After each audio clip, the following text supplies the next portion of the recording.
Good day and welcome back to the Student StarCraft AI tournament.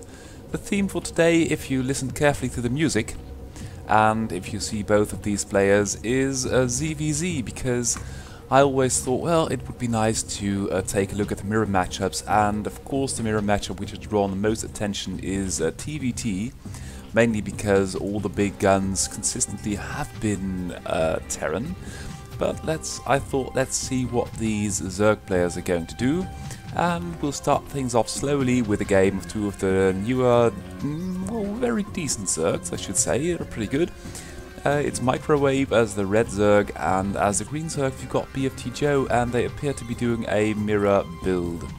Both worker counts are okay, build orders are similar, and if we take stock and pause the game, it's obvious that BFT Joe made an extra Overlord for some reason. I think not for scouting, because it's just hanging around here.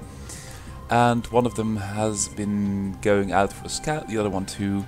And worker counts are identical, so it seems that Microwave's got a bit of an edge on the money, which would allow him to make a rather sooner natural or something. So 4 Zerglings moving out and 4+2, and let's see what is going down.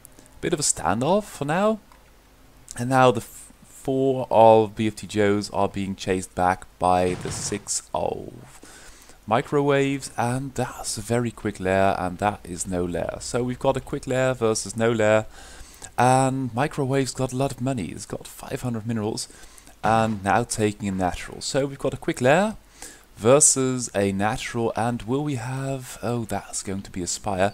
So I don't think we are going to see a supporting Sunken Colony. No Sunken Colony on the part of Microwave either. And army-wise, Microwave is now about double compared to BFT Joe. And here comes the Sunken. So with the high ground advantage and the Sunken, which is not ideally placed, but okay, I think BFT Joe has got good papers, but Microwave with the army supply, which is more than double at this moment, will be in a position to enforce things. But here we go, there come the Zerglings, and once they spot the Sunken, they'll move back. And BFT Joe's looking to take a natural of its own. Now finally the lair started for Microwave and another macro hatchery, so will be 3 hatches versus only 1. And that's pretty interesting, because there are a lot of Zerglings of Microwaves here, and taking a 3rd base right outside of that range is pretty impressive. Now the first muta is out, and the first thing it will do is take care of the Overlord scouting. And Microwave still stuck on a 6 supply worth of lings. Another Overlord going down. Microwave now supply blocked. That is not good, but it's got the hatches and it's got the income. Worker-wise, it's 14 to 8, and the mutas and Zerglings are going to push the Zerglings of Microwave back. And there we go. There is an Evo chamber, but there isn't, and this is going to be a Spore. Will it be in time, or will it be a creep colony still? Yes, it's a Spore, but the mutas of BFT Joes have gotten the upper hand. Natural for BFT Joe now finished, but the Zerglings are on the warpath, and there is only 1 Sunken and a Spore. That's pretty clever. But the lings of Microwaves have got free reign of the base, I think, and there is no muta here. The mutas, though, have taken control of the main base, microing down a Scourge. That's pretty well done, but 1 falls. And I think with the economy at the natural and the Spore, Microwave's still in this, but the lings didn't commit. Although a large number of workers died, there are still... oh, 1 got transferred to here. There is still a pair of 3 gas workers here, a couple of mutas, and 1 muta is not going to do anything about those mining those Zerglings. A couple of mutas here, but I think that with the Scourge, yep, Microwave held the base, and now you can see the supply. Drone count is 12 to 6. And the scouting Overlord of BFT Joe is being attacked. A couple of more mutas coming in, but I think with a couple of more Scourge it's going to be okay, and these lings now seem to be going for the throat. A couple of drones have been rebuilt, so both players are rather robust, not dying at the first stroke. but the Lings have taken control of the main base of the BFT and immediately they split upon seeing 2 Mutas and now 3 Mutas, so we've got no more drones on gas, and this drone is breakdancing towards its demise. BFT Joe's got 3 Mutas, and Microwave's got a couple of Scourge, more Scourge here. Will be looking to making some Mutas. Also got a Spore Colony, isn't going for the safe harbor of that Spore. And oh dear, oh dear, oh dear, you can't micro down a Spore with only 2 Mutas. Killing the Zerglings makes more sense. And there we go, another Spore, but the drone count is just way low by BFT Joe, 28 versus 4. And although there are 2 Mutas here, there is a Scourge, 1, and more Scourge coming. Mutas are coming, and it looks like Microwave's going to take this battle, and this is a pretty evolved ZvZ. Mutas, yep, there we go, bring home the Zergling, and there is a Spore, so okay, BFT Joe has got some decent papers, but there are also Lings coming, and when Lings are coming, I think the Spore can't really... Oh, and all the drones transferred, got to kill that ram. That is not good at all. A couple of them make it, and they need to because they need to mine gas, but the majority just die, and now the Lings are attacking the Spore colony. DPS is overwhelming. This is the main base, and now it is 32 versus 2 workers, and Microwave played a very decent ZvZ, very adaptive, knew what to do with the build order, and that surely must be the GG. That was the last building, and will BFT Joe rebound because going for another worker, but the army, it's now 43 versus only 0. No additional base taken, about to be though, but a little bit too late. And that, as we say, is the game. So hopping into the next game, which will be Black Crow versus ZvZ. And you can see, perhaps I should have taken a look at the games beforehand just to make sure I got a decent build up. But that was a pretty good ZvZ. Both players making spores into high lair tech, into expansions. And these 2 players, well, ZvZ is pretty accomplished. It's got pretty good ZvZ. And Black Crow, I don't know. I haven't seen too many games of Black Crow yet. Black Crow going for Poo and no Sunken. And ZvZ going for a Sunken. 1 worker behind though, a little bit of money behind, but and a little bit later on the Zerglings. Keeping the Zerglings at home, starting a quick lair. And Black Crow is stacking money, now making a macro hatch in base, looking to go for a Zergling heavy play. And ZvZ seems to have got a game plan. We'll be seeing a Spire soon, I imagine. Yep, there we go, 2 Sunkens, couple of Lings at home. And with the Lings and the Sunkens at home, you are going to need a lot of fighting power to pull through. But the first Sunken is down, and a second one being built again.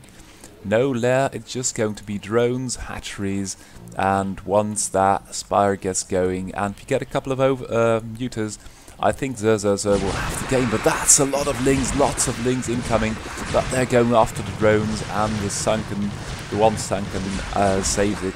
So now, although ZvZ's only got 2 workers, that's crazy, and Black Crow tearing through with the Lings, and all the workers die. And I like this strategy, just mass up about 15 Lings, send them over in one fell swoop, and tear down the enemy base. So this time, Muta play of ZvZ didn't quite work. Black Crow carrying off the victory, and let's hop into the next game, which will be 2 new Zergs again. We've got Kill All and BFT Joe. We should have done a mini tournament with, what shall I say, with Zerg only, with a group phase and elimination phase, but I thought I'd just show a lot of Zerg games and shed some light on how it is best played.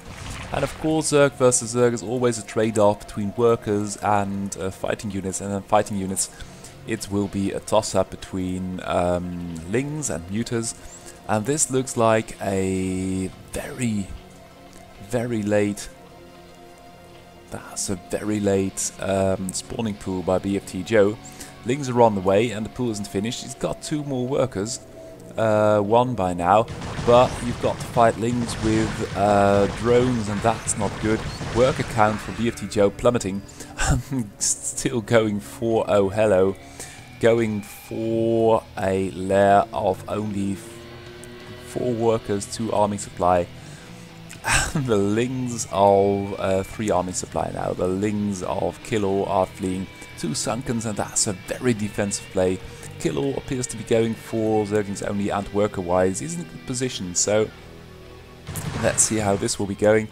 For now, the Zerglings of BFT Joe can hold, but with 3 hatches it will be over, I can imagine. BFT Joe has got a lot of gas, not really balancing the number of workers between gas and minerals. That's also something to take into account, because at the point where you haven't got a spire and you've got 700 gas, you could have had 700 minerals, especially with the drone count on minerals so low. And Killor just going for a lot of drones. Look at that, it's 18 versus 7, and then some Zerglings. So yeah, I can envision BFT Joe getting the very short end of the stick really soon, because it's just going to be about production, and with 8 versus 18 workers, army supply is still about even, and Killor's got a lot of minerals, got a lot of larvae too, so I don't know why it isn't making any more units. BFT Joe now making a couple of Sunkens right in the path of the gas, so that's not really optimal, but we're going to see what's going on. And we've got a lair coming up by Killor. Killor now not making too many Lings, although he's got a fair number, but with all the Sunkens, I think that BFT Joe for the moment's got a good position, although 1 Sunken's going to go down and the other 2 they leave untouched. That is, might be a Hydra den, I don't know. So how can BFT Joe come back from this? I think this is going to be a lurk, no? Oh dear, it's going to not going to go for spores, is he? Because if this is a spire, yeah, spore, so he sniffed out that there might be something coming up. And this is just a really wacky build by Killor, because taking the gas, not taking, oh, here comes the first muter. So with the spore here, I think that, yeah, it's going to be nasty enough, but BFT Joe's hanging in there. 13 workers, got a nice defensive position, and although taking some hits on the drones taking some secondary fire, but with 1 spore and 2 Sunkens you can do quite a lot. And now even smuggling a drone out, and it's being let slip by Killor. Killor now going after the workers, which is, well, maybe saving BFT Joe a little bit. And Killor is, although it's got the larger worker count and the army supply, it's got an army at all, hasn't got the natural. So if BFT Joe can make this work, but that's a lot of pressure, and that spore is really taking a lot of flak, and the Sunken's down. So here goes all the workers of BFT Joe's. Killor doing this with, well, with the lead it got earlier, tearing down the main base in record time, and BFT Joe being reduced to only 1 base with only 1 worker, and it's got 2 now. That's really building a building there. That's not good. And the Lings now going out on a mission. Will they know where the enemy base is? It looks like they are just going to scout and heading back before that is done, so that's very interesting. Now tearing back again, and if they keep this up, they will... Oh, they came back for the drone. And now I imagine they will be going into this base. Yeah, and the muters will find that base too. So basically this is it. And Killor, although only making keeping a single base with a lot of buildings, building placement is okay. Taking the game of BFT Joe with more advanced play, but not safe enough. So this time got ZvZ again versus Antigua this time, and Antigua has been helping a lot of players out with the build orders. So let's see if he can translate that to a good build order for Zerg. Slow down, boy. So 9 pool with a couple of Zerglings, and that's about the same thing we see at this end. Although ZvZ's going for the sunken first, and that is pretty well placed. So for the time being, the base still needs to be found, and Antigua going for more Zerglings of one base. ZvZ going for a very quick lair. Couple of lings at home like we saw him do earlier, and the lings of, yeah, now they're going for the correct base. So it's a handful of lings for ZvZ with the sunken. I hope this one will be done in time. It's being attacked, and the Zerglings of Antigua are catching a lot of those subterranean needles and Zergling hits. Now moving back to base and switching into lair itself too, so that's interesting. Of course, the lair of ZvZ is a little bit quicker. These Zerglings don't really dare venture in. 2 sunkens relatively closely placed with a couple of lings for support. It's pretty decent. Lair now finished, and lair finished for Antigua too. I dare say that the Spire for Antigua is a little bit quicker, but army supply wise I think that you are going to lose a lot of money on these 2 sunkens. That's 2 drones, that's a lot of minerals, and Antigua didn't overcommit on lings, so although he's got the superior numbers and he lost a couple, didn't overcommit, worker count about equal, but Antigua got away with the natural and a little bit quicker Spire. As you can see, Spire done for Antigua, nearly done for ZvZ. Couple of neuters in the offing because larvae and minerals prepared, and Antigua is trying to make this work with 1 more base. So let's see how this is going to play out. Now the neuter weapon for ZvZ is going to town on the Zerglings of Antigua. Antigua taking a 3rd base, that's pretty ballsy. Especially since Antigua hasn't got the money, hasn't got the army, and the army is all in lings. So there is only 1 muter for Antigua, and workers are being transferred, but it needs muters, and it needs them now because the one it's got is about to go down, looks like. Yep, there it goes, and now it's just muters versus nothing, and that's not a battle nothing often wins. So workers being transferred are killed like fleas, and these muters just having field day. ZvZ with the more defensive build got lucky because Antigua just didn't build any muters at all. With 1, with another one, but that's just not enough. And although it's still got 2 bases, I dare say, with the muted fleet that's being stacked up by ZvZ, it's not going to work. Taking another base, taking a couple of more sunkens, and also going for an Evo chamber, perhaps make some spores, and tearing down Antigua's base most expertly. And Antigua's got it's got nothing, so leaves the game. ZvZ taking it. And now something completely different, because we've got TSCMU Zerg, which has stopped doing all kinds of silly things and is back to its old natural brutal self. And we've got Killerbot, and I should want to call into memory that Killerbot currently occupies the 3rd spot at our glorious ladder. Of course, we've got Crazio, we've got Ironbot with rather high winning percentages. Crazio not as dominant as he used to be a couple of weeks ago. Then TSCMU Protoss, and the next Zerg is Steamhammer. It's the father of all of about 10 bots on the ladder now. And then we've got Microwave, TSCMU Zerg. So Killerbot being very efficient at what it does, and let's see if that extends to Zerg versus Zerg as well.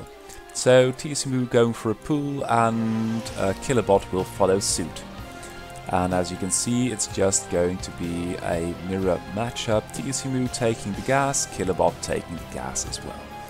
And Killerbot taking an in-base hatchery, TSCMU not doing so, having a little bit more money, it would look like. And Killerbot basically delaying... oh no, that's not that's an Evo chamber, it's not a hatchery, that's unusual in Zerg vs Zerg. TSCMU going for the quick lair, and Killerbot not going for the lair, instead spending a little bit of money, and I think those are upgrades. Yep, there we go. So TSCMU going for link speed and Kilobot going for link speed plus weapon upgrade.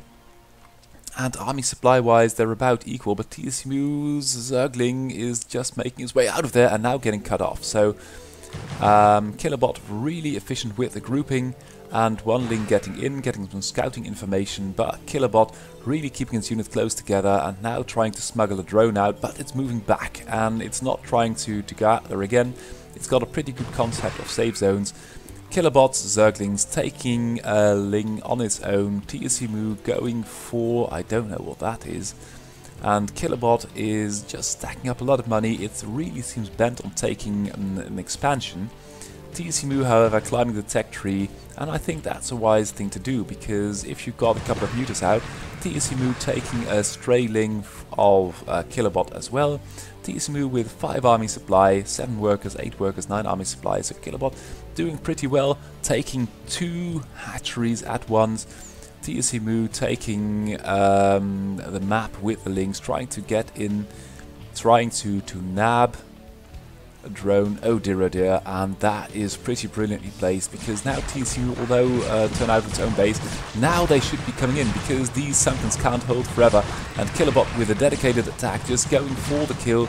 TSCMU, where are the Zerglings? The Zerglings are out there chasing a couple of stray Lings, and that's not the way you do it, especially not if you've got all your drones being wasted by the Lings of Kilobot. And Kilobot with a brilliantly timed push takes down 2 Sunkens, all the drones, and the main base of TSCMU. Itself's got a little bit of trouble with the last 4 or 5 Lings of TSCMU at home, but that surely can't last long, because the macro hatches or the natural is there, and TSCMU's got the army supply. It's dead, it's out of the water, it's got a mutas, couple of Lings. Question is, can it do anything with that? I dare say with the economy that Kilobot's got at the moment, even a single muta can't do much, and the muta is making up its mind where it's going to attack, now going after the drones. That's a good decision, but I think that the link count of Kilobot is going to be so great that it may overrun TSCMU's base at choice. There we go. And although a couple of drones are being mown down by that muta, more drones are in the main, and that's the last building for TSCMU. So that's the GG, and Kilobot dispatching one of the other good Zerg on the ladder, taking the game with ease. Brilliant decision making. And now 2 more Zergs. It's UP StarCraft AI 2016 and ZvZ, otherwise known as Overkill. So once more, 2 new Zerg players going for the gas trick to get 1 more extra drone of only 1 Overlord, and then into a natural. That's a decent decision. UP StarCraft AI going for a 4 pool with a couple of extra drones, but here come the Lings, and the pool for Overkill is not yet done. And it's lucky that these Lings hit the wrong base first. Now it's got a couple of Lings of its own, and of course the natural's going, but by this time there are 10 Lings out for ZvZ, for UPS already. Going to lose a drone, and now although the Lings come off the line, oh, that's a very wrong decision by UP StarCraft, going for, oh dear, going for the Sunken and taking a lot of hits from the Zerglings. Now it's an entirely different situation, because it's 5 workers versus 12, 2 bases versus 1, and ZvZ going to get some back.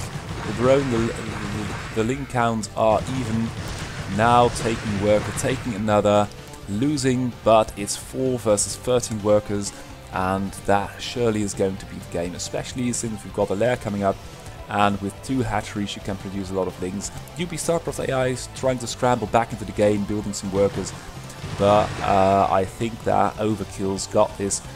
Army-wise, it's way in front, and while UP StarCraft is recovering in worker numbers, Overkill coming in with the Lings, taking down the drones, and that surely must be the game. Lair finish, that's the Spire, but already we've got only 1 Ling at the hands of Overkill. But oh dear, that's a 3rd base, that's just abuse at this point. And although UP StarCraft AI has got 4 workers at the moment, we've got mutas and Zerglings, and that is the game.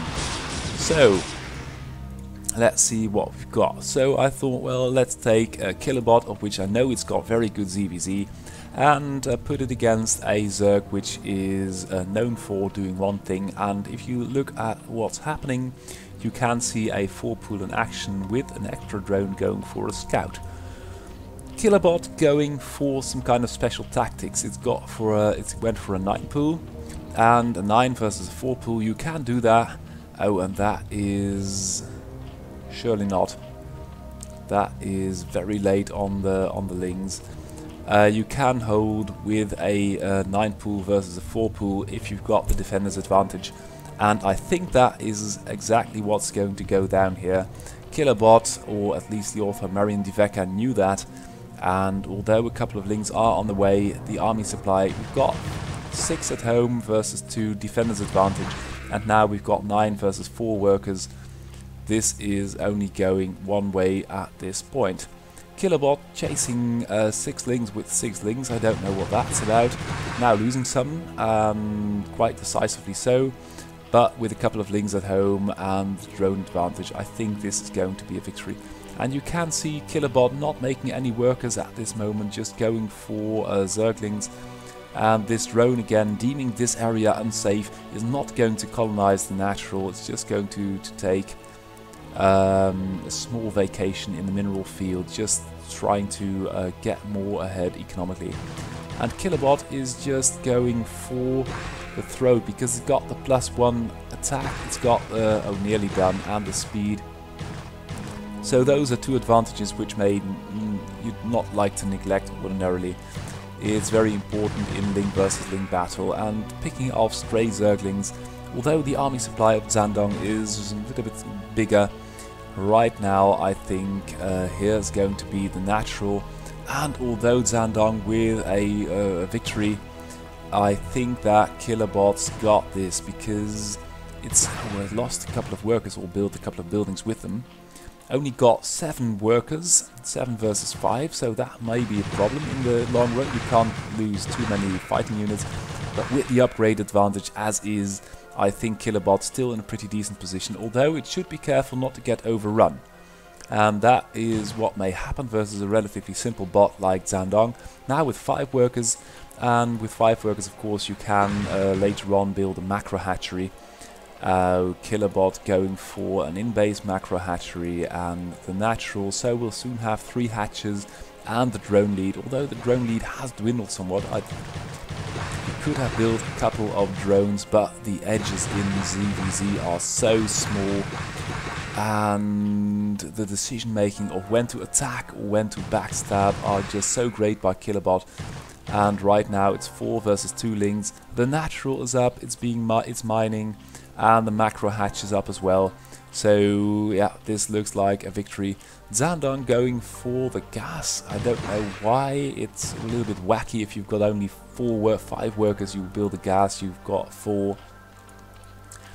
And Killabot's just going to run away with this because, oh dear, oh dear, oh dear. That's really inexpert build order because of decision making. If you've got 4 workers, you can't put 3 of them on gas. That's really not doing it right. And Killabot punishing it. Look at all the Zergling numbers. So Killabot is not really going for any kind of tech, just going for lings, and the lings are killing everything. Killing the egg, I don't know why. There might be a neuter in there for all it knows, I don't know. It was a drone, it vanishes before completion.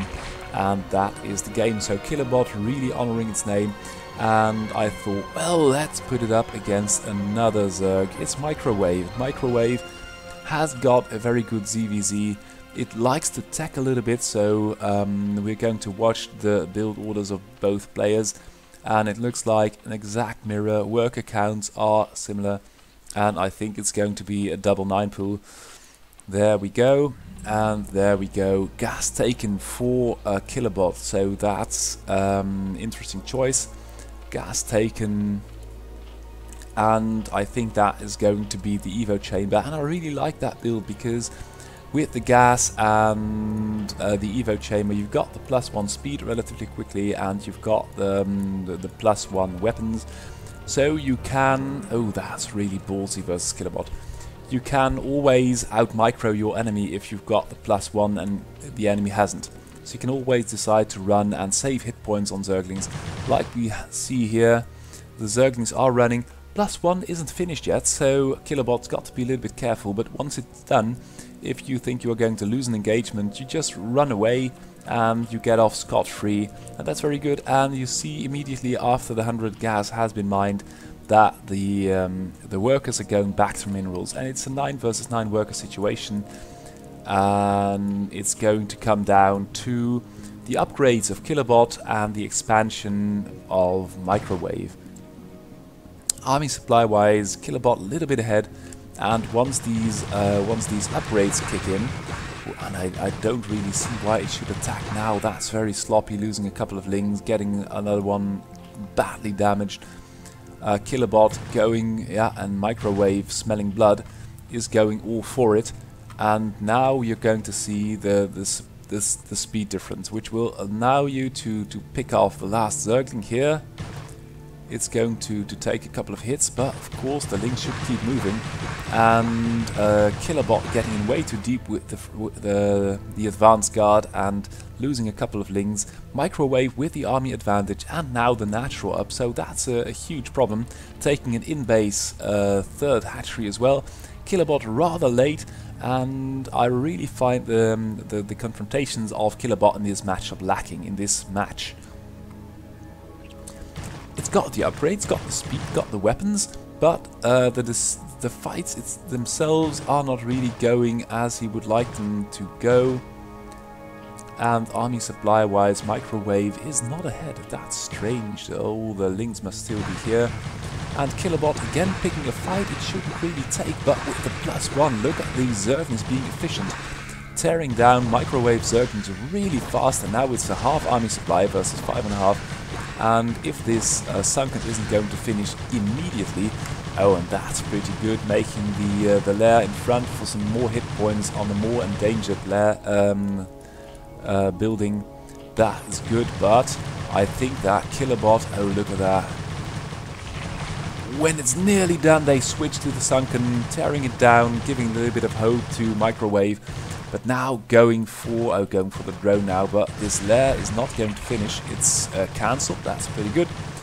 And leaving the egg alone, and it's 7.5 versus 2 army supply. Worker count, it's 9 versus 8, and Microwave is plummeting in workers. So now it's Killerbot with with the expansion up, with the worker lead, and another macro hatch incoming. So that's a pretty good Zerg versus Zerg build, just with the speed and with the +1. And I think this gas was either for muters or for the plus speed as well, but yeah, Killerbot's got this. Although not really making any units at the moment, I don't know why not. And Microwave with 2.5 versus 3 army supply. No, it's not really getting back into this because no workers and no money. I should cancel the lair at this point to make some workers, but I think that yeah, we've got some lings incoming, and that's going to be the game. So Killerbot taking basically every game in Zerg versus Zerg might be the key to dominance, because although Terrans can be quite obnoxious and Protoss too, especially Terrans, I can imagine taking games off Killerbot. If you win all the Zerg versus Zerg with the number of Zerg there are, I think you're doing pretty well on the ladder, and that might be one of the reasons why Killerbot is still doing so well. Last update over a year ago, and yeah, if you just take all the Zerg games, you win about 30-40% of all your matches straight up. So might be wise to have a look at the Zerg versus Zerg build of Killerbot. Now the other Zerg, which was doing really well taking games of Iron, but has since plummeted a little bit. Where have I got this? Because you've got Crazio, Iron, Killerbot, and the difference between Killerbot and TSMU is not so big, so it's a large field of mid-tier AIs, TSMU Zerg, and where have we got Eric Hammer? That is Simp, the Carrier Bot, ZvZ, Gearbot, Chengwayang, and Eric Hammer, where are you, man? Eric Hammer has plummeted. I don't know what that's about. Perhaps we'll need to see some of the Protoss or the versus Terran builds of Eric Hammers. But let's pit it now against TSMU and look at its Zerg versus Zerg. It's pool versus pool situation. That's very good. TSMU going for quick gas while Arakhammer is following suit. TSMU's got a couple of workers more and the Overlord a little bit earlier. Looks like it will leave the map to Arakhammer for the time being and only then build a couple of things himself. Going for the quick expansion, and Arakhammer isn't. So what is Arakhammer going to do with the extra money? TSMU's got one worker up, the supplies are equal, and that is really strange. But at this point, TSMU somehow managed to get a natural out. Same number of workers, one ahead, army supply equal, and gas going as well. So that's really strange, and let's move back a little bit in time because that needs a closer look. So as you can see, it's all going okay now. Money-wise, it's okay. Pool versus pool. Pool's being taken, both of them. And has Arakhammer got a drone scout out or something? I don't know. I don't think so. And that is the gas being taken on both parts. TSMU immediately moving 3 workers to gas, and the same can be said for Arakhammer. But all of a sudden TSMU is ahead. It's crazy. It's got 10 workers versus 8, and I think that's the difference there. Arakhammer is making Lings, first set of 2 Lings. TSMU build 3 drones first and then the Lings. So it's now 10 versus 8. And it's 2, oh you can't see that because I've hidden that on the overlay, it's 240.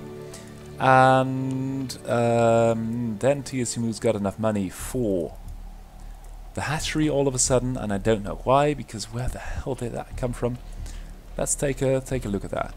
So TSMU is just made 2 extra workers instead of Lings.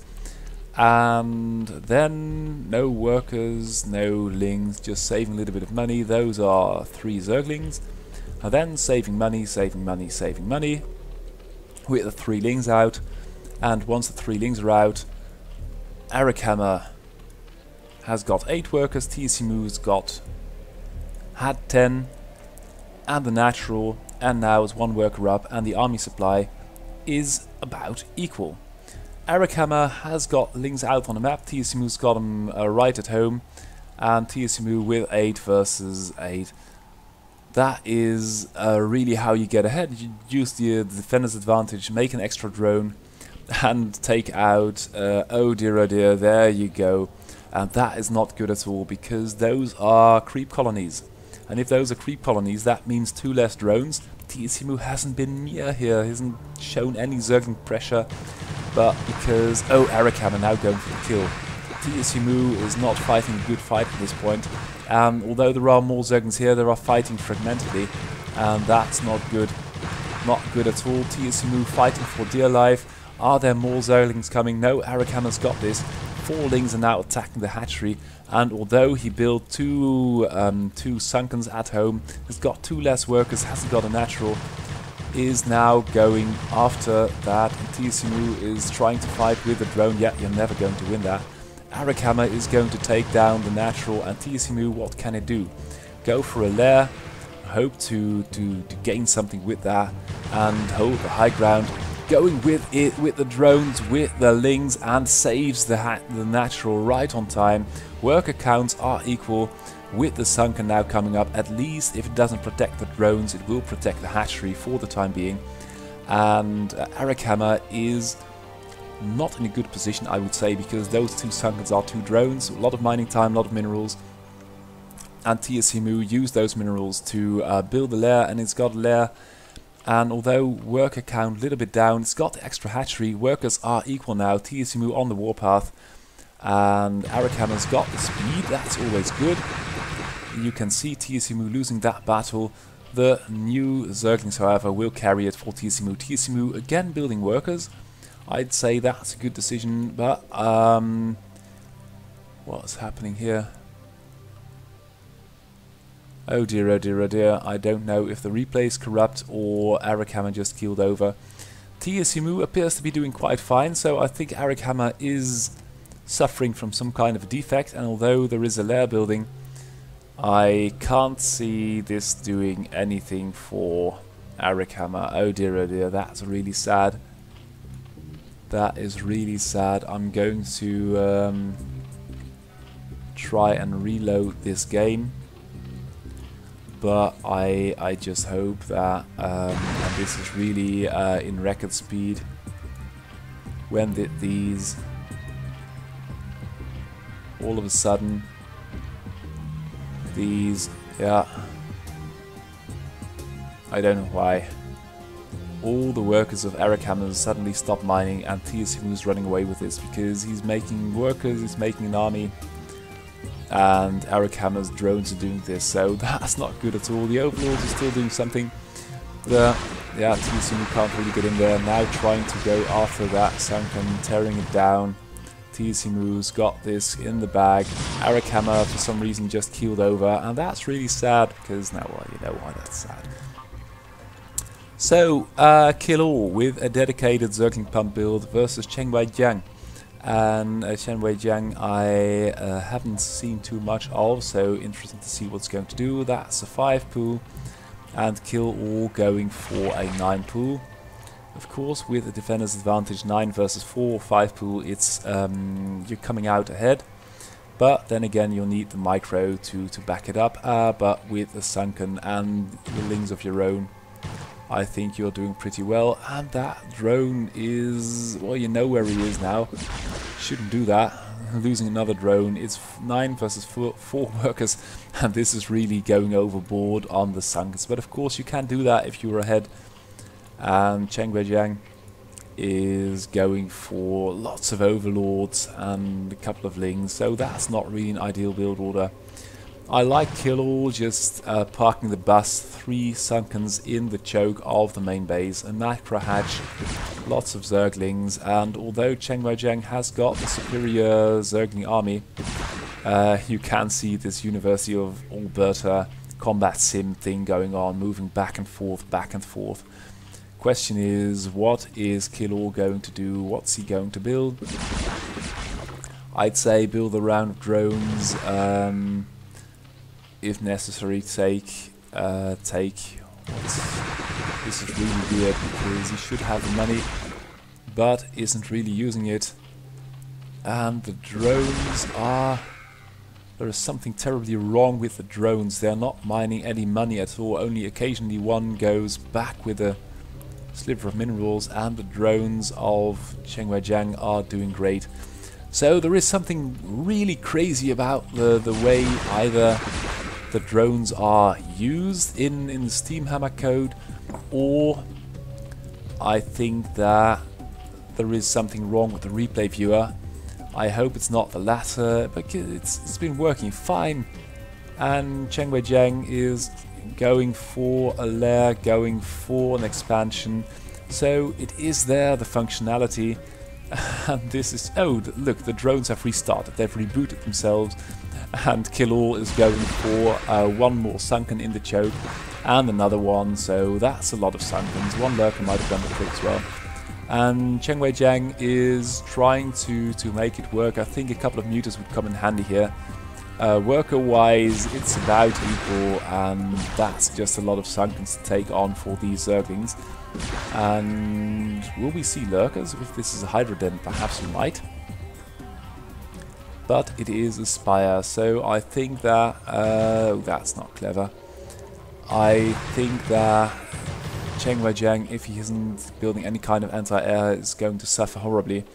Because once the muta are out, all these Zerglings are basically worthless, and taking just a lot of damage from the Sunken, from the mutas, and Kill All just in a nick of time rebooted itself, sent the drones back to work, got the income, and now it's 16 versus 0 army supply, and both players got a lot of money in the bank. And it's really strange what's going on. This drone is doing nothing, and Cheng Wei-Jiang is not. Oh god, I'm just going to go into the next game because we appear to be having some slight difficulties with, I hope it's not the replay viewer, but we'll see. So again, Arakama with the Zerg versus Zerg build with a little bit too much Sunkens. And we've got Neo Admin Zerg, which is a rather reliable 4-pooler, so let's see how that's going to pan out. Arakama going for, oh, that's a rather quick pool, that's a 9-pool with gas. And 9-pool with gas, it is going to be about speed, so it's 9-pool speed versus a 4-pool. And I think that Neo Admin Zerg is going to have to fight really hard to make anything work, especially with the Sunken coming up. And this is one of the times where you are pretty safe. So versus a 4-pool, you can go 9-pool anything and come out ahead. Just place down a Sunken for extra safety. And these Zerglings are going back to base. I don't know why, because their numbers are bigger. Perhaps they don't really want to fight a pack of Zerglings with speed. And Arakama is frozen again. The drones of Admin Zerg are still mining, and I can only hope that Arakama will pull itself together, because the Lings are still working, and I think that's an indication of things working. Drones come off the line to help them defend, but there is something terribly off in the mining code, and Neo Admin Zerg shows no mercy, just doing this with a 4-pool, and that's the game. Okay, so Arakama versus Geobot. And speeding up the initial stages, we've got a couple of workers coming up, and it's going to be a dual 9-pool, I think. Yep, there we go, 9-pool here, 9-pool there. Scouting drone for a Geobot, that's a decent decision, I would say.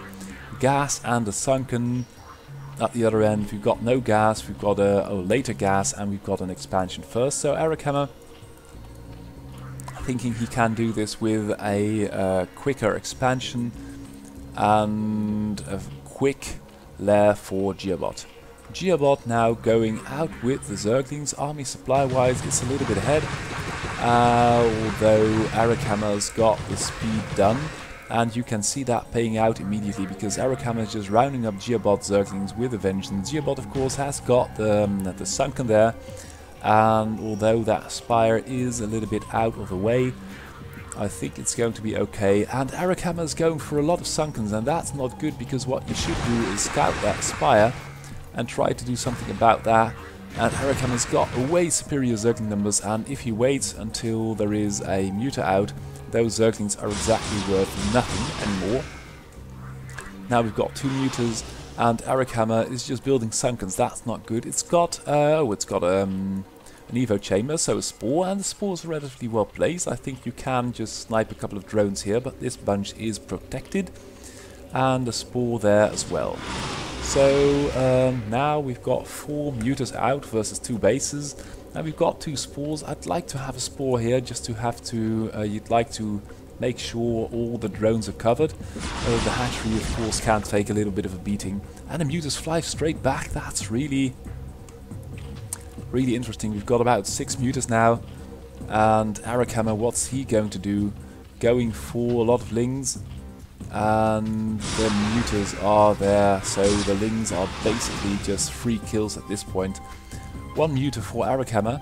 It should move back to the protection of that Sunken, and then Arakama, because he's got the expansion up, should try and not lose too many units, build up a Muta force, perhaps it's some Scourge of its own, and try to prevent Geobot from taking an expansion. Geobot going for...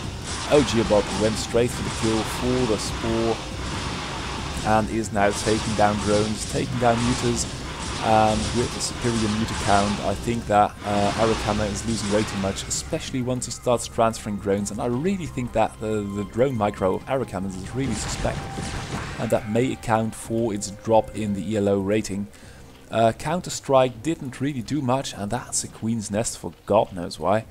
But the Mutas of Geobots are now rounding up the natural of Arakama's, meanwhile taking down a lot of drones as well. That's Arakama really should make sure that the drones are protected.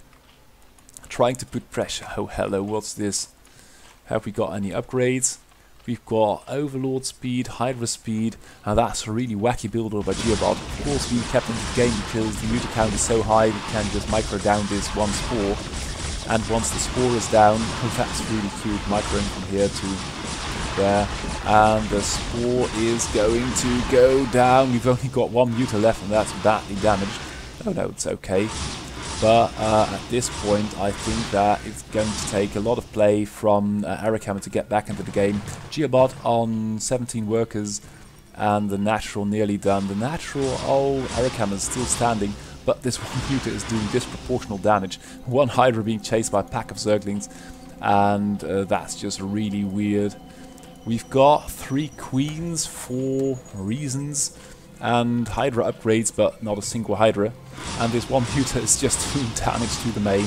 Natural is up and mining with 2 Sunkens protected. Pretty well done. And Geobot throwing down 2 Sunkens to protect the natural, and of course we've got the queens. And what are the queens for? I really couldn't say.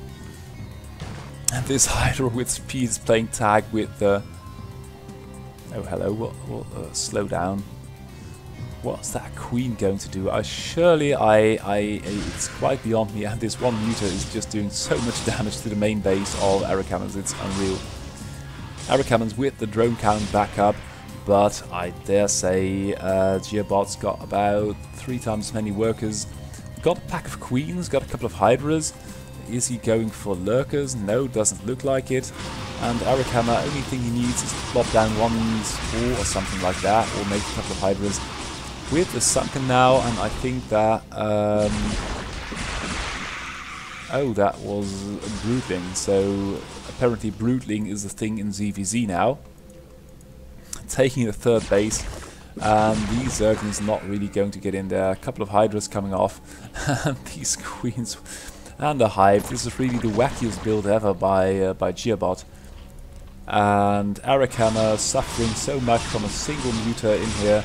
It has been damaged, so although taking down another drone, and it dies, so that might just be the thing for Arakama to get back into the game, but the BM Broodling of Geobot is taking care of that, and as there is no Sunken or no spore, with queens with full energy flying about, I don't think the main is going to be okay anytime soon.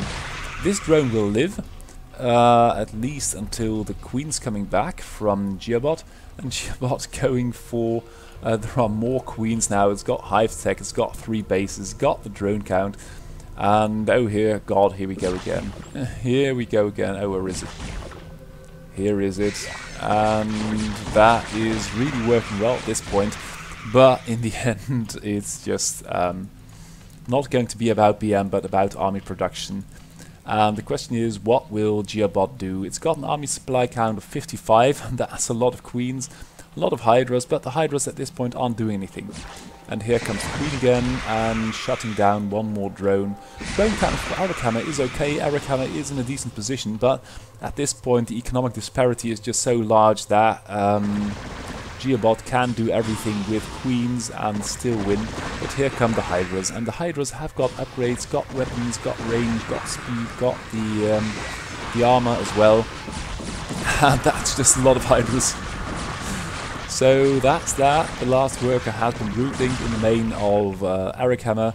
And Arakamas really should look into the drone micro, because the worker count of Geobot is going way overboard, and the queen count as well. That's really a small glance at the army supply. We've got 22 queens, 46 Hydras, and that is going to be the game. So highly entertaining, but not really good ZvZ as we know it. So, Microwave versus KZiaBot, and KZiaBot I haven't seen too much, has been updated recently, and I saw it do a nice techie build, so that's something I'm going to look forward to. We've got a 3 pool, and we've got a hatch first for Microwave. What's that about?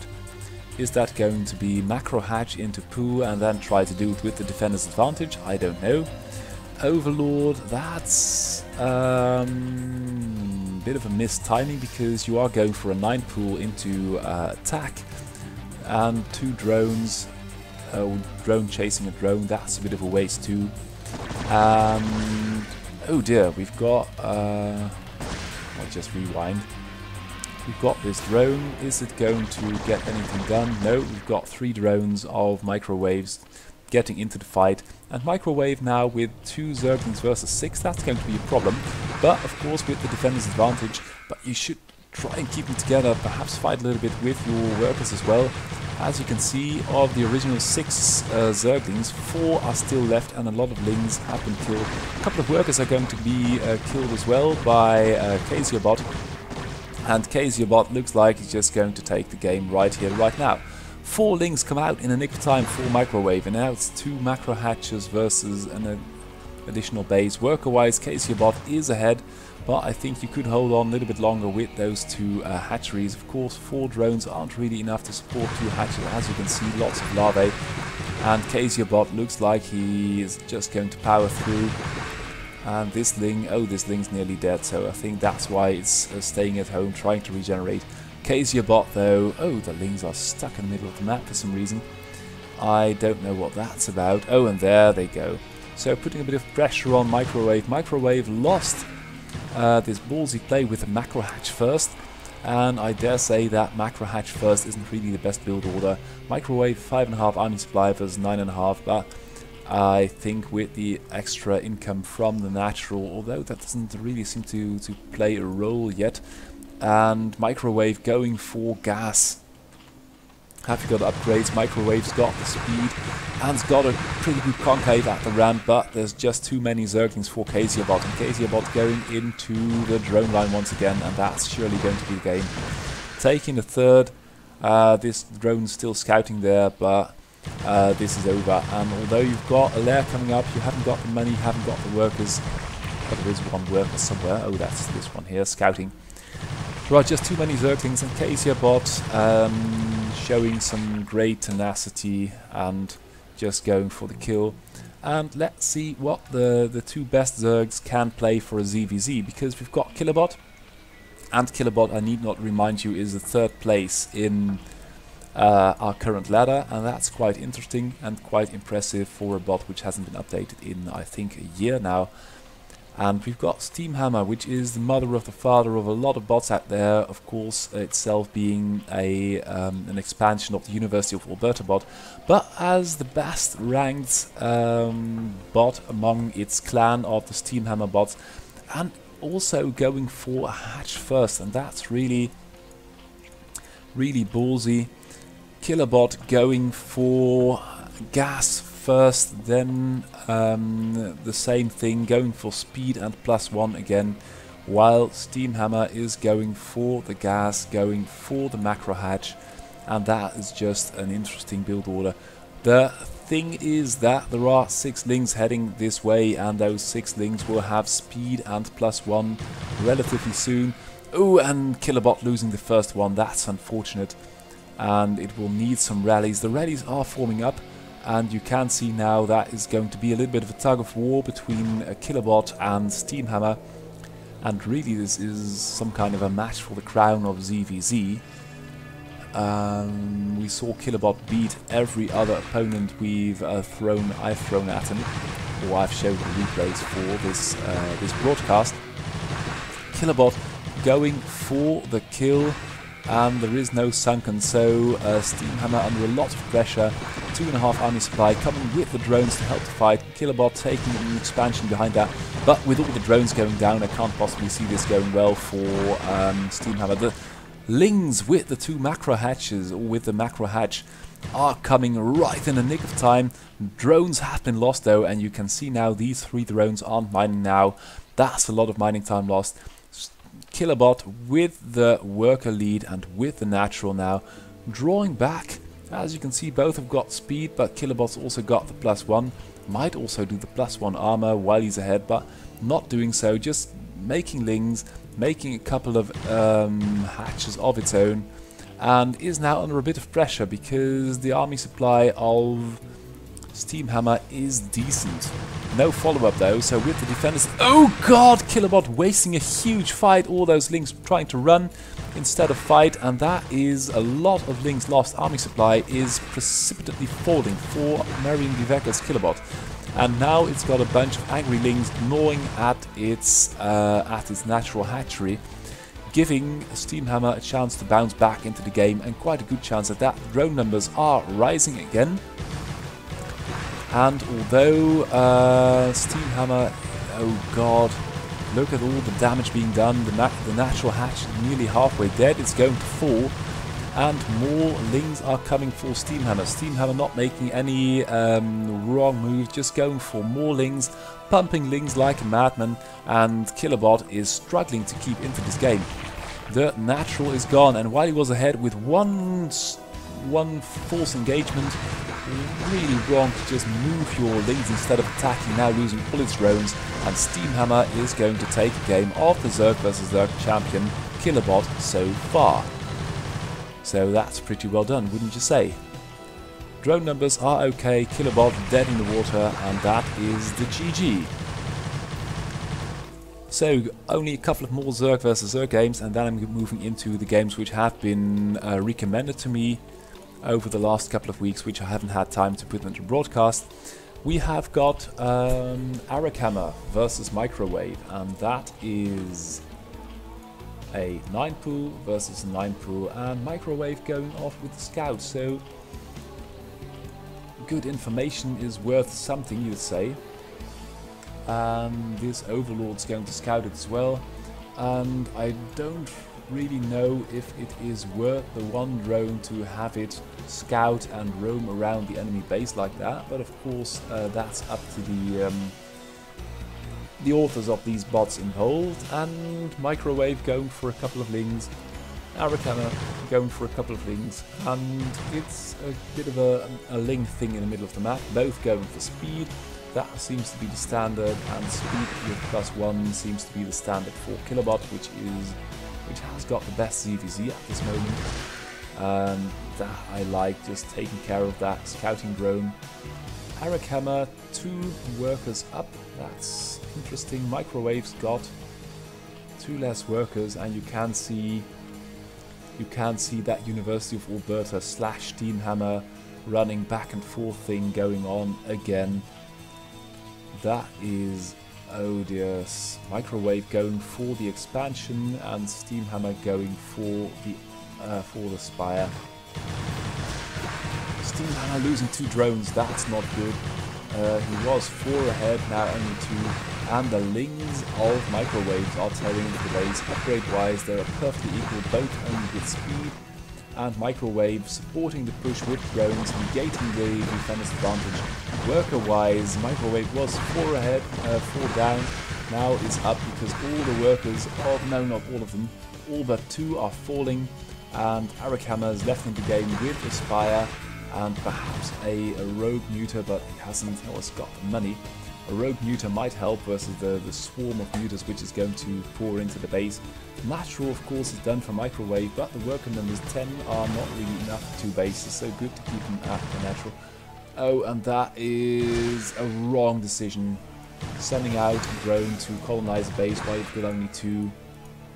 And that's really, again, the drone decision making in macro of Arakhammer's letting him down, and that is the game, because although I don't know what this is going to be, it's going to be neuter, no, it's going to be an X-drone, and perhaps these might be, no, they're not neuters, they are drones, and Microwave running away with this game slowly but surely, and then going for a lair, worker count, okay, that is the game, GG, Microwave, pretty good ZvZ, good. Then, Cheng Wei Jiang, it's going to be a 5-pool again, I think, and Steamhammer really impressed me in the game versus Killerbot, because although it got lucky with that one fight where Killerbot's Zerglings refused to attack, it really impressed me in the bounce back, just making all the right decisions, and once he had one chance, he grabbed that, pounced on it, and took the game by force. That was really impressive. Now we've got a 5-pool coming up, Steamhammer going for a 9-pool, so I think if you're going to play ZvZ, if you are going to 4-pool, you'd better bank on the enemy not doing a 9-pool, because 9-pool always beats a 4-pool basically, all things being considered, micro being equal. I think that spawning pool is not safe, but you never know. Army supply, I'd like to keep them at home for a little bit, but as the army of Cheng Wei Jiang is not really a closed body. It may be, yeah, there we go, 2 more lings, and the train moves in the opposite direction once again. Macro hatch for Steamhammer. Steamhammer keeping the drone number at 9. I think that's a good decision. Scouting drone moving back to base to generate a little bit more income. And while the army supply counts are equal, it is 8 versus 4 workers. Gas coming up as well for Steamhammer. And Steamhammer, not losing any units, is making the right decisions once more, and I really cannot help but admire Steamhammer, the work J. Scott's put in. It's been used as a starting point for so many coders, but still the original is dominant, is really well balanced, good build orders, good decision making. All the tweaks the others have made don't really seem to have improved them, so that is something. Of course, I can't really say that for the Terran and the Protoss, but Steamhammer is really impressive as an AI, and you can see the worker advantage is still in favor of Steamhammer, the army advantage in the favor of Cheng Waijiang, but with the additional hatchery, which is going to be a lair relatively soon, you can now see Cheng Waijiang 2 supply ahead, only 1 now, and that number is going to grow stronger and stronger, and that number is going to grow relatively weaker. Of course, Cheng Waijiang has got a great body of Zerglings, so if you were to consider a hard neuter switch, you would be vulnerable for a little bit of time, but I think if this is going to be a Spire, that is the right decision. And Steamhammer just making Zerglings and Zerglings. Now the Zergling numbers are greater. That's a nice pitched battle. Steamhammer's got the speed, and Cheng Waijiang is running for its life, but there is no running from Steamhammer in this game because it's got the Spires, got the Lings, and the weakened Lings stay right at home to regenerate. I like that. And Cheng Waijiang is just going to be overrun with the Lings alone. It's 17 versus 0 army supply, and I think we'll be seeing the first meter soon. So that's the GG. Steamhammer really impressive. And let's go into not the last. We've got 2 more games. We've got this one, which is ZvZ versus KZbot, and well, I think Zerg versus Zerg, as we have seen so far, is all about making the right decisions build order wise and not making the wrong one. We see the gas trick, so you can have 10 workers on only 1 overlord and a hatchery, which is okay, but doesn't seem to be the decisive factor. Best build order appears to be a 9 pool into something, and usually the more sunkens you build, the more behind you get. Although if you've got a an expansion build, or if you're going for a quick spire, you'd like to have 1 sunken, preferably close to the ramp, added with some Zerglings to help and defend versus the numerical superiority of your enemy. And where are the Lings? Oh, microwaves. Oh, they're at home. So for the time being, I think microwave in a good position with the quick lair and going for that scouting drone, and that is really something you shouldn't do unless you've got speed, which you haven't got this moment. But that scouting drone messes up badly and pays the price. KZbot going for the quick expansion this game. Otherwise, it's just a mirror with an in-base sunken, and it's going to be lair, quick lair versus quick fast expand, and see what's going to happen. KZbot going for a lot of Lings, that's good. Microwave, just to make sure, flopping down another sunken. I don't really know if I agree with that, but here comes the Spire, and KZbot should either go for a Spire relatively quickly or go for a Spore, and we saw a lot of Zerg having those Spore colonies and Evo chambers. Not only can you get +1 like Killabot does, but if you've got the possibility to make Spore colonies, you can out macro a Zerg which goes for a 1-base Spire play and then balance the game like in human ZvZ. I like that very much because about half a year ago Spore colonies were very rare in ZvZ. These meters now going to bring back those drones, not alive but home, or reintegrate them into the big blood which all Zergs come from. And KZbot going for a lot of Zerging. The problem is, if you've got 4 Sunkens at the ramp and you've got meters, you're going to need quite a bit of Zerglings to make that work. Here comes the victorious army of ZvZ, and ZvZ is going to camp these bridges, over which a relatively large number of Zerglings will be flowing, because the economy of KZbot is okay. KZbot's got 11 workers only producing lings of 3 bases. That's pretty good. So these muters will have a little bit of work to do before they can kill all these lings. Of course, they're doing lots of overkill damage, so they're not really being the most effective in only one group. And back at home, ZvZ is going for a macro hatch. Finally, could take an expansion. First couple of drones being engaged, and drones being transferred by KZbot. KZbot losing all the drones. Save one, and that's mining gas. So that's the game. That was the last one.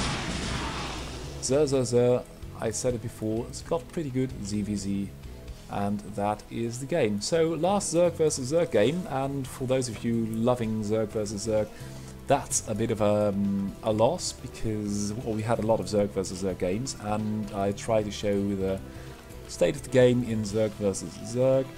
Now, after this, I've got a couple of games which have been recommended to me, and of course I'd like to show that.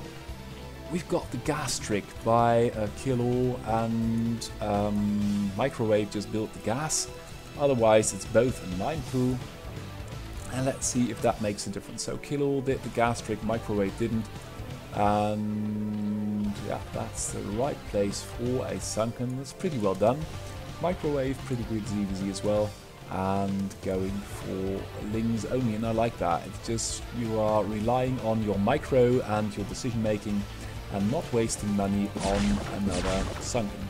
Scouting drone is going to fall. Right, well placed sunken here. Another hatch coming up, and Killall going for the throat.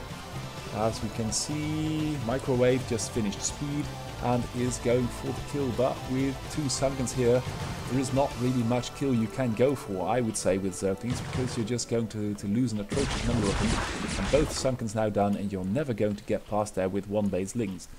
That said, that's the expansion coming up for Microwave, and Microwave going back to gas.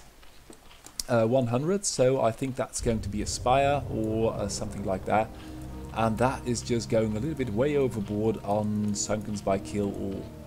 And without gas, I don't really see much of a future in there.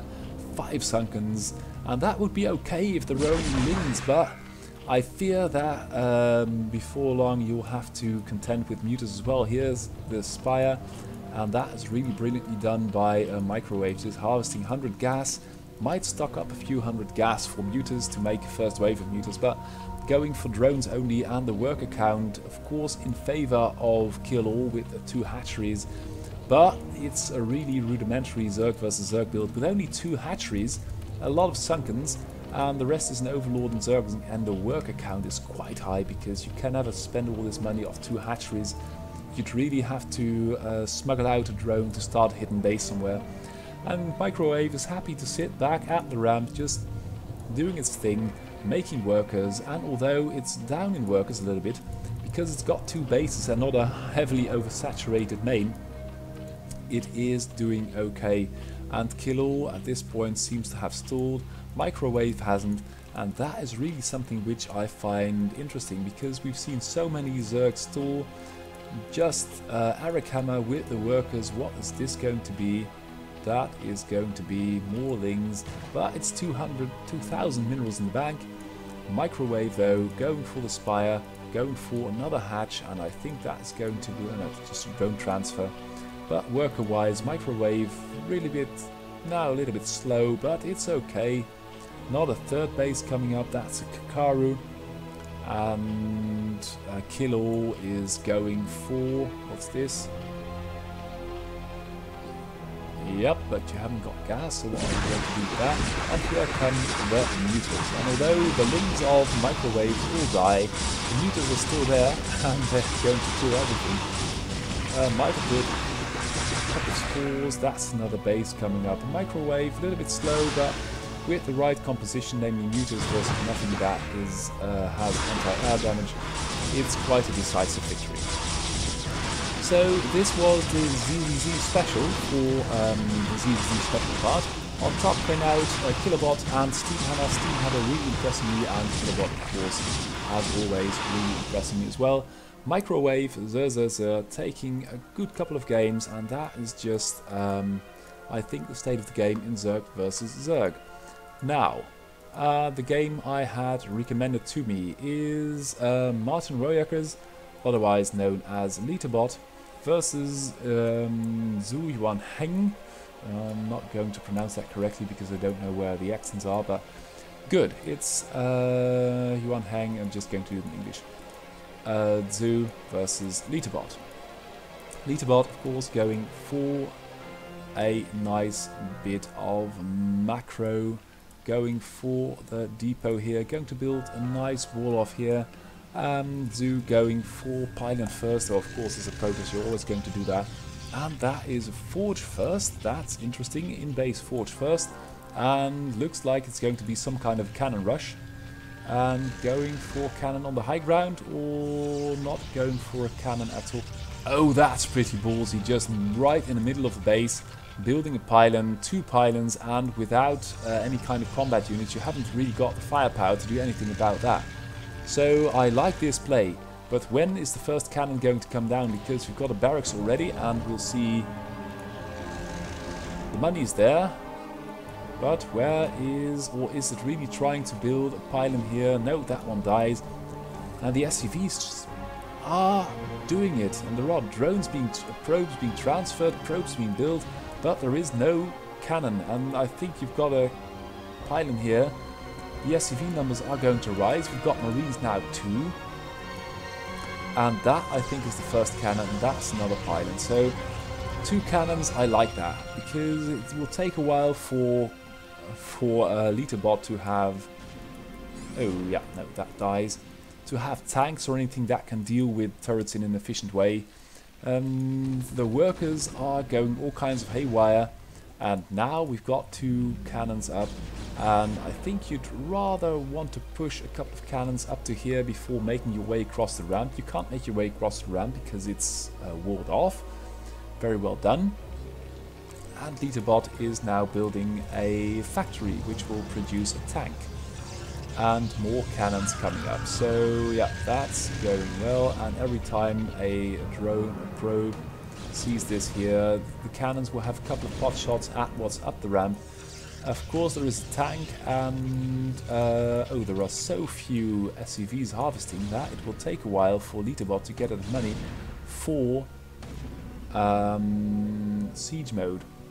That may be a problem, because although Zhu is losing. Oh, and now the SCVs. Oh, the SCVs come off the line, and that's really bad decision making. The tank is going to go down at the cost of 1 cannon, but all the SCVs died, and we've got only 5 or 6 left, and that's not good at all. And that is what? That's the most BM thing I've seen, except if you were to do it with a cannon here and a pylon here, cannons there. That's just in-base proxy, and that's really BM play by Zhu. Going to keep an eye on that because I like BM play, and that's a couple of zealots which are going to town on the enemy. A 3-gate in the enemy's face, and that is really how you do it. A couple of zealots die, but the worker count has been so depressed that Litterbot really hasn't been able to mount any kind of effective defense. All the workers are going to die, and another pylon, another cannon perhaps. Yeah, looks like a cannon. And another cannon, and that's the game basically. So GG, quite BM, but thank you. I think this game was either suggested to me by Litterbot or by Iron Fitzjadian. That's the game. So the more BM bots, the better. And now let's have a look at this game. And this game is Purple Wave versus Eric Hammer. Eric Hammer has been dropping a bit. We saw in the Zerg versus Zerg bit of this broadcast that it had a little bit of trouble with the workers, and the workers used to stall after a bit and mess up. McRave has been going strong and it's been developing into a strong AI, so if someone suggests I cast a game of purple... Oh, it's McRave. It's not McRave, it's Purple Wave, sorry. That Purple Wave has been going quite well as well, so if someone suggests I cast a game of Purple Wave versus Eric Hammer, and is this a forge? That's a forge into Cannon Warlock. It's going to be an infestation of Tim, Thomas Vider's carrier bot. Eric Hammer going for a couple of links, but they will be too late, especially as there will be a couple of cannons and a gateway right in front of that. And that's an interesting build order. What's this going to be? I think it's going to be cool. Now that the gate is finished, and some more cannons, and that is another cannon, I'm sure. Yep, there we go. So, handful of cannons, couple of zealots, and Eric Hammer is going to press M for macro, going to build a lot of drones. 18 already, 3 bases, and worker count, large tendency rising. Now, Purple Wave going for more cannons, and behind that, yeah, there you go. It looks like if this is going to be a StarCraft, yeah, it's going to be a Thomas Vider's Sim build, or is it going to be Corsair first? Here come the Zerglings and the Hydras, but there are... Oh, the Zealots are dying and the cannons are taking damage, but the Neuters are taking damage as well, and I think the cannons might just hold. Need another Zealot, 2 cannons standing, Lings are coming in, and the Zerg falls back, 2 more Zealots coming off. And now have we got any kind of air units? We've got a Corsair. Eric Hammer taking another base, going all out, just going for the macro, going for the kill. 1 more cannon for Purple Wave, not McRave, sorry about that, Purple Wave, but Purple Wave holding on for dear life. Meanwhile, building a lot of tech and production behind that. So interesting to see what it's going to do, and it might kill a couple of Overlords, because Eric Hammer is just going to run way wild with 29 workers. That's not too much, but it's got 4 bases, and at 3 of those it's already mining. The 4th one is being populated as well, and you really can't let a Zerg get away with that. And although the Zealots are doing their best, the composition of Eric Hammers isn't optimal right now. We've got a Templar, and a couple of Storms will set back any number of Hydra Zergling you can produce. But for now, lots of Zerglings under Zealots under pressure. And where is Storm being produced? No, not yet. So, and the Hydra, the High Templar dies.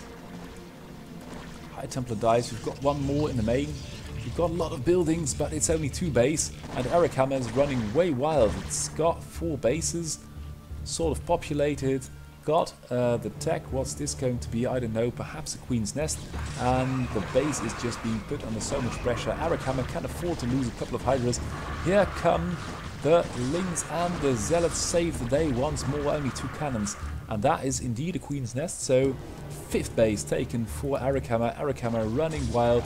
We've got a High Templar without energy. So perhaps I just missed a Storm there. Or no, that's the in base, the main base High Templar. Lots of gateways, and I thought that was going to be a carrier build. It's not. It doesn't look like it. But I think that Purple Wave will need the play of God to break out of this, because Eric Hammer's taking 1, 2, 3, 7 bases and got almost as many workers as Protoss. But the army is a little bit dispersed, so the Zealots are going to tear down this base. A couple of drones as well.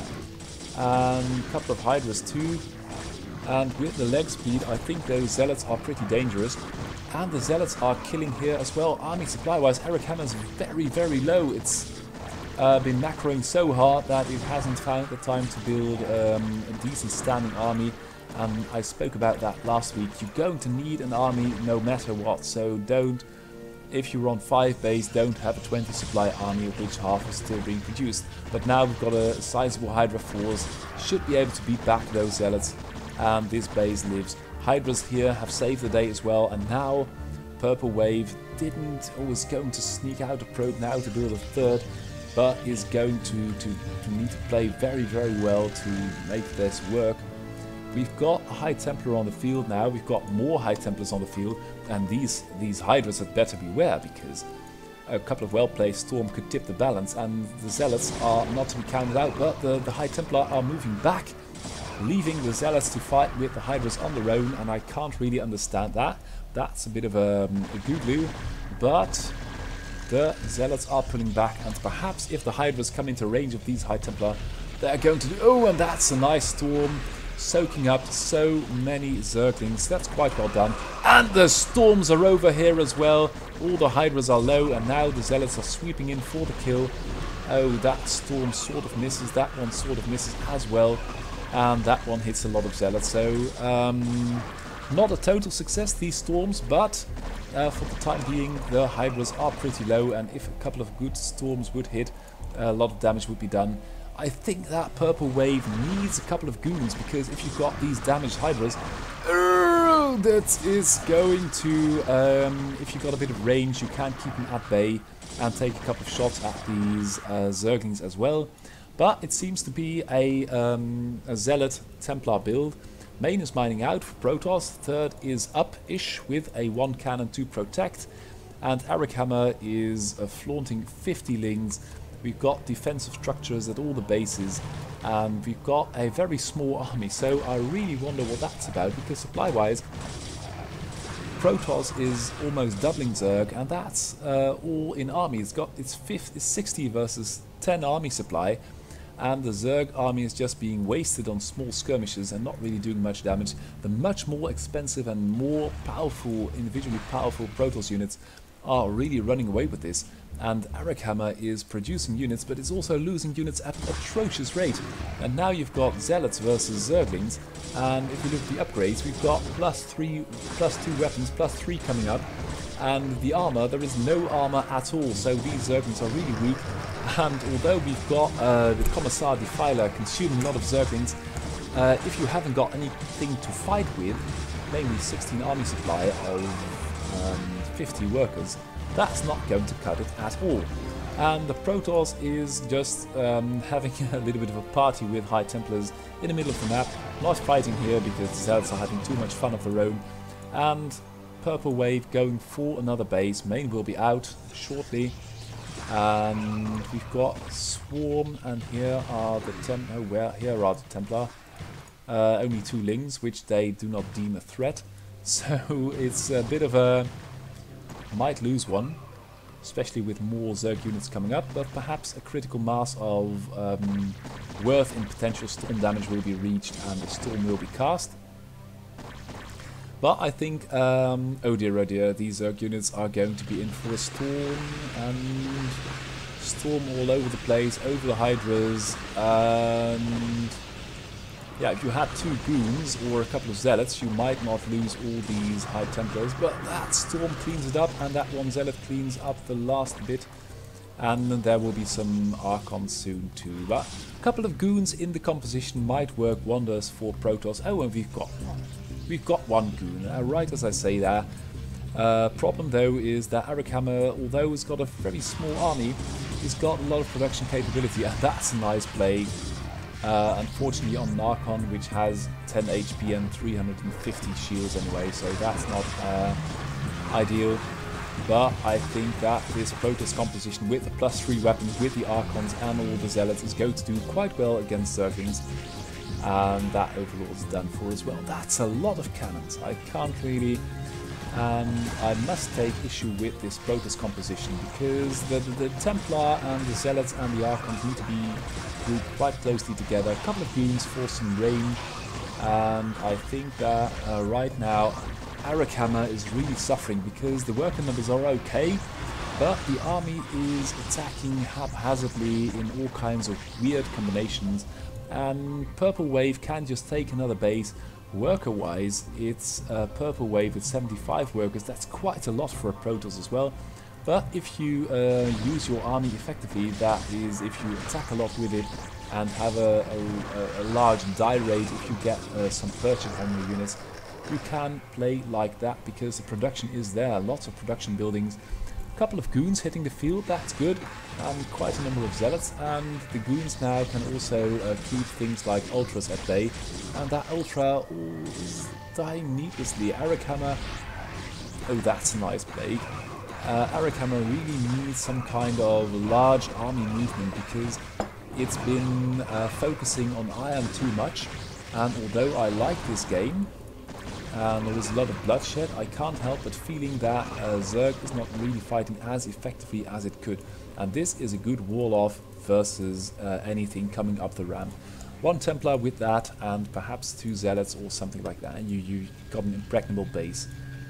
You can see the Protoss army is really growing, it's not growing in strength, but it's pretty effectively. And Arakhammer now finally able to get back some, because Purple Wave has switched to goons massively, and you need that composition. But Arakhammer now attacking with a high rank 3 Zerglings. You're throwing away a high rank 3 Zerglings. You're throwing away a Defiler, and now you are coming in there, and a nice swarm would have helped. But Ultra Zergling is pretty good versus goons, and Purple Wave now suffering again. A couple of Corsairs out there, but the composition of pure goon of Protoss is not ideal, and Purple Wave isn't really getting up the army it needs to. Now with Swarm, with Ultra and Ling, that's a good combination with Hydra, but you need to keep them together, or not really together because you get stormed then, but keep them in some kind of an arc and fight. And now Arakhammer has got some kind of an army. It's not much, but 30 is 3 times more than 10, and if you've got that, you can really do some damage. And that is a nice plague, and perhaps a couple of lurkers for some splash damage might work wonders, but you can see the Zerglings being engaged quite well, and upgrade-wise, Zerg could do better. And it's now 22 versus 70 army supply. That's not good at all. The Ultras are very expensive, but you need something that does damage as well. You need Zerglings. The Zerglings got the best DPS. And I think that Purple Wave is now going to make a push into a base of Arakhammer's. Main is mined out, Natural is mined out, and although there are a lot of other bases, there is no standing army, and the High Templar party in the rear is doing work. Now the Natural is being cleaned up. That's not the worst, but the army supply again is so low, and the army supply of Purple Waves is exceeding 100. And once you've got 100 versus 20 army supply, it's not really going well, is it? Mutas cleaning up Zealots, that's okay, but here come the goons, but the mutant numbers are quite large. Oh, there are quite a bit of damaged mutas, that's unfortunate. The Corsairs and the mutas will now clean them up, especially if these mutas keep flocking like the way they do. The Corsairs are going to have their way with them. Another small poke into this region, that base is gone, and Purple Wave's max. So Purple Wave with a good game. Arakhammer, I'd say, and I've said that before, take care that you've got a large standing army. Macro okay, technology okay, although you might push more upgrades beyond +1. But keep your army together and have a good composition and have army. I've never seen Arakhammer over 40 army supply, and if you're on half the map, that's simply not enough. So Purple Wave taking this game, going to call the GG, and going into the last game of today, which again is Purple Wave. And that is not surprising, because Iron Fist Jadian, or Dan Gann, the author of Purple Wave, suggested these games to me. And perhaps this will be another victory for Purple Wave, I don't know. Sometimes he suggests games in which his bot loses but produces a good game. We are going to have to see and find out. So, Killerbot going for a quick expansion, and then a pool, a handful of Zerglings into the game. And you see what we saw earlier, the game by Purple Wave, with a couple of cannons. Oh, and that's only one cannon, and Killerbot almost making that work. Would have liked to have had 2 more Zerglings with that, but now with 3 cannons, I think that Purple Wave is impregnable for the time being. Killerbot going for more Zerglings, but not too many, instead focusing on drones, and 21 drones is quite a lot for a Zerg on 2 bases, so okay there. Got a Spore, but not sunken yet, because no Zealot has moved out yet. And that's also a hallmark of a good Zerg. be prepared but not overcommit, and take another base in some remote corner of the map with a lot of production capabilities. That's always good because it will take the Protoss a while to scout that, and once those zealots grow in numbers or move out, you morph the creep colony into a sunken and be done with it. So there we go, 2 bases, 3 bases, lots of drones, lot of production, and that's going to be an evo chamber. For the time being, it's a bit of a mess, and near unlimited APM these AIs have. Perhaps we should cap that sometime to 1,000 or something, because it's just APM spam and it's not really contributing to good AI in my opinion. But that said, Kilobot's got the production, and you've got these battles of large groups of units all over the map. The Zerglings are doing work.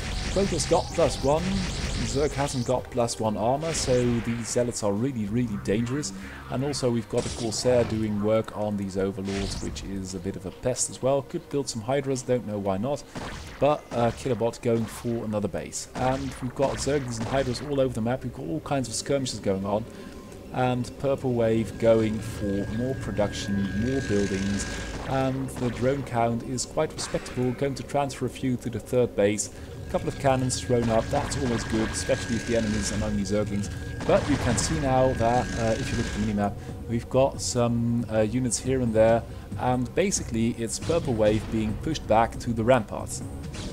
And that's not bad, but if you've got a Hydra train coming like that, and that's a 4th base for Kilobot.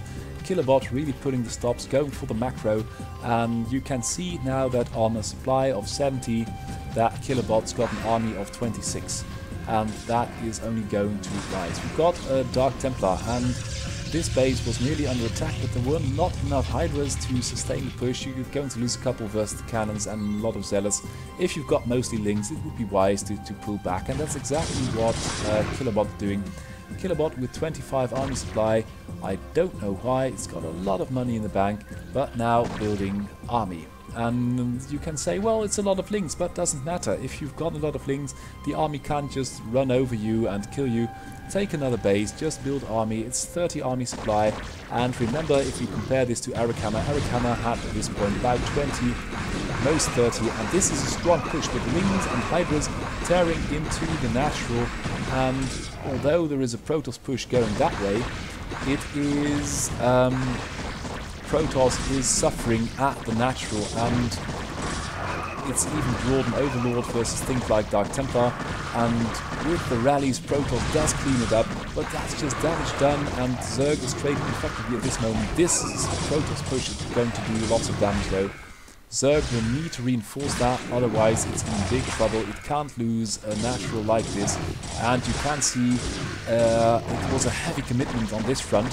Killed some buildings, but this push is just doing a lot of damage, and with these zealots, the zealots are pushing back. Zealots got the +3, no armor upgrades for Zerg, and that is the way to do it. Just plop down a big number of Sunkens. But you can see again, Protoss army is 50, Zerg army is 22, and Zerg trying to do too much with too little army. And worker-wise, I'd say 30 is not really a lot if you got this many bases. Of course, many were lost, but once you've got a situation like that, you've got to repopulate that base, sit back behind your Sunkens a little bit, mass up another army, and do something with that. This small cluster of Zerg, about 5 supply worth, going to be cut off and going to be cut down, and that is, as a Protoss, how you do it. Protoss army increasing steadily in size, now 70. Natural has been regained, 3rd base mining happily. Main base is mining out, so could do with a 4th, but Zerg army is being kept down, and that is the good news for Protoss, because without splash damage, a couple of lurkers can really help in versus Protoss matches. Zerg has really lost the match here, because Sunkens are okay, but you're going to need an army, and that overcommitted push at the natural of Zerg really did Zerg in at this point. There was only 2 Sunkens and a stray Hydra trying to protect this base. The natural is under attack by a Dark Templar again, and that's really sloppy, because you could easily move over an Overlord, and only now the Overlords are coming, but by now the defenses have been torn apart. Protoss taking a 4th base. This base has been saved for Zerg, but this base been torn down again, and now the 3rd is under attack as well. Zerg under a lot of pressure. Protoss army is suffering though, so it's only 40 APM. And a lot of that is in Corsairs and in Zealots, so it's not really the strongest army either. This game still could go either way if the worker count for Protoss wasn't that high, and Zerg just doesn't have the power to project any kind of threat to a Protoss base and the other way around. So the Protoss army is 60 versus 10. Zerg not really getting an army together, and that is the natural. That's the natural. Protoss taking another base and losing some drones here. Damage has been suffered here as well. It's 20 versus 75 workers, and that's not going well. We've got Storm 2 and all these Zealots. Well, it's only Zealots, but you've got an army, you can do damage with that, and Zerg has got nothing. It's got 7.5 army supply, it's got no workers. And basically that's the game, because here the Zealots can just march straight in, and a couple of workers would have been nice. Unfortunate. Protoss is maxed, and that's the game. So this was this week's broadcast of the Student StarCraft AI tournament. Let's focus on another battle, just a cleaning up action at this point. This was this week's broadcast. Come visit us, join us on YouTube. I'd like to have the subscriber count a little bit over 1,000, because we've been at exactly 1,000 for ages now, and I'd just like to have that a little bit higher. If you come and join us, come watch these bots play 24/7, and maybe install this beautiful game. Support us on Facebook, and if you'd really like to, get into coding these beautiful monsters yourself, because it's the most beautiful thing in the world. I say GG, and see you again next week. Goodbye!